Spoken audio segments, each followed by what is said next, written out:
ઉપરવાસ અને જામનગરમાં સતત વરસાદથી જળાશયોમાં પાણી ભરાયા છે।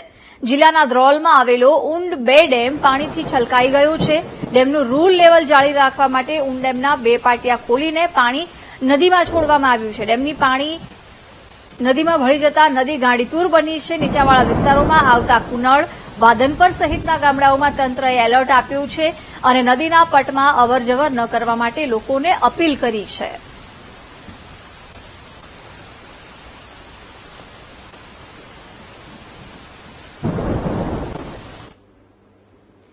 દાહોદ જિલ્લામાં અત્ર તત્ર સર્વત્ર વરસાદ વરસ્યો છે। જિલ્લામાંથી વહેતી માછણ નદી 2 કાંઠે વહેતી થઈ છે।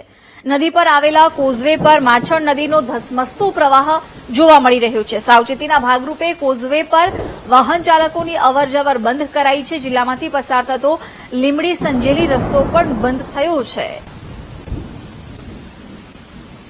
માછણ નદીનો કોઝવે પાણીમાં ગરકાવ થયો છે। કોઝવે પરથી વાહન વ્યવહાર બંધ કરવામાં આવ્યો છે।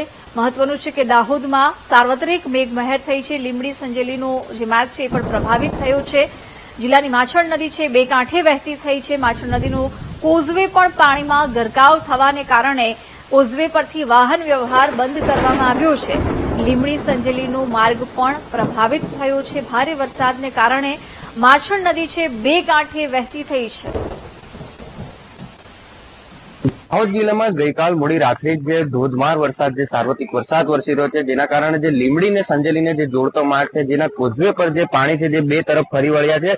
અમારી પાસે જોઈ શકો છો જે લીમડી ને સંજેલીને જોડતો જે માછણ જે નદી કહેવાય, જે નદી છે જે 2 કાંઠે વહી છે અને જે પોલીસ બંદોબસ્ત અહીંયા મૂકી દેવામાં આવ્યું છે। જે અનેક લોકો જે નદી જતી હોય તેની અંદર જે પોતાનું જે નદી પાર કરી અને જીવ જોખમમાં મૂકવા તેના કારણે પોલીસનો પણ બંદોબસ્ત મૂકી દેવામાં આવ્યો છે।